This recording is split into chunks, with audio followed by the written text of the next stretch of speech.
নমস্কার বন্ধুরা, পেটুক বাঙালি চ্যানেলে সবাইকে স্বাগত জানাই। কেমন আছেন সবাই? আশা করি সবাই খুব ভালো আছেন। আসুন তাহলে দেখে নিই আমার আজকের রেসিপি। হাফ কাপ সুজি আর একটা কাঁচা আলু দিয়ে পকোড়া। তাহলে চলুন আর দেরি না করে রেসিপিটা বানানো ঝটপট শুরু করে দিই।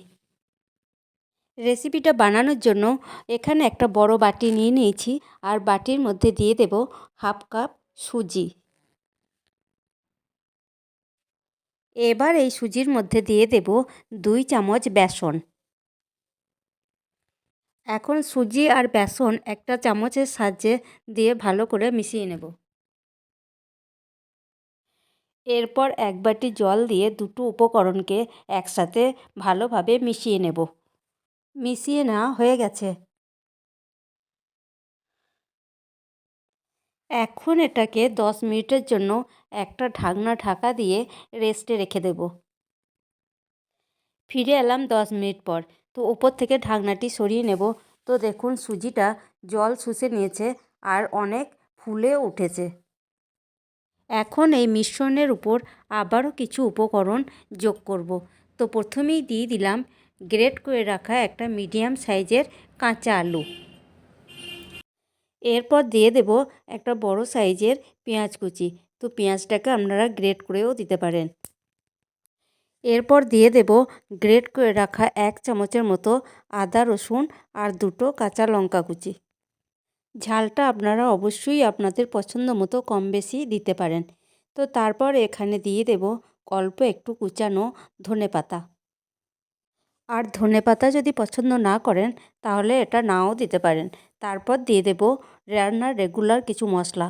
এখানে আছে লবণ, লঙ্কা গুঁড়ো আর হলুদের গুঁড়ো। সবশেষে দিয়ে দেব 2-4 ফোঁটা পাতি লেবুর রস। সব উপকরণগুলি দিয়ে দেওয়া হয়ে গেছে। এবার এগুলিকে মাখিয়ে নেব। সব উপকরণগুলোকেই আমার হাত দিয়ে মাখিয়ে নেওয়া হয়ে গেছে আর ব্যাটারটা অনেকটাই ঘন হয়ে গেছে। তার জন্য আবারও একটু জল দিয়ে ব্যাটারটাকে পাতলা করে নেব। ব্যাটারটাকে একদমই ঘন করে রাখা যাবে না, ঠিক এই রকমভাবেই পাতলা একটা ব্যাটার তৈরি করে নিতে হবে। এখন ব্যাটারটার একটা ডো বানিয়ে নেবার জন্য ওভেনের মধ্যে একটা কড়াই বসিয়ে দিয়েছি আর কড়াইয়ের মধ্যে দিয়ে দিলাম গোটা জিরে আর কালো সর্ষে। তো ফোড়নগুলি ভেজে নেওয়া হয়ে গেছে। এবার এই ফোড়নের মধ্যে সুজির ব্যাটারটাকে ঢেলে দিলাম।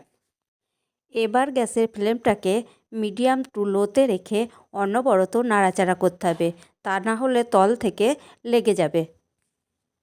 এইভাবে 4 থেকে 5 মিনিটের মতো অনবরত নাড়াচাড়া করে নিতে হবে। এইভাবে অনবরত নাড়াচাড়া করার ফলে সুজির ব্যাটারটা অনেকটাই ঘন হয়ে এসেছে। আঠালো ডো বানিয়ে নেওয়া হয়ে গেছে আর এটা সহজে কড়াই থেকে উঠে আসছে। তো এটাকে এবার একটা পাত্রের মধ্যে তুলে নেব। সুজির ডোটাকে একটা পাত্রের মধ্যে তুলে নিয়েছি আর ঠান্ডা হওয়া পর্যন্ত অপেক্ষা করব। পুরোপুরিভাবে ঠান্ডা হওয়ার দরকার নেই, একটু গরম থাকা অবস্থাতেই হাতের মধ্যে তেল নিয়ে পকোড়ার শেপ দিয়ে নেব। এইভাবে গোল করে নিয়ে চ্যাপ্টা করে সব পকোড়াগুলিকে বানিয়ে নিয়েছি। এবার পকোড়াগুলিকে ভেজে নেবার পালা। তো তার জন্য ওভেনের মধ্যে একটা কড়াই বসিয়ে দিয়েছি আর কড়াইয়ের মধ্যে দিয়ে দিয়েছি পরিমাণ মতো সর্ষের তেল। তো আপনারা এখানে চাইলে সাদা তেলও ভেজে নিতে পারেন।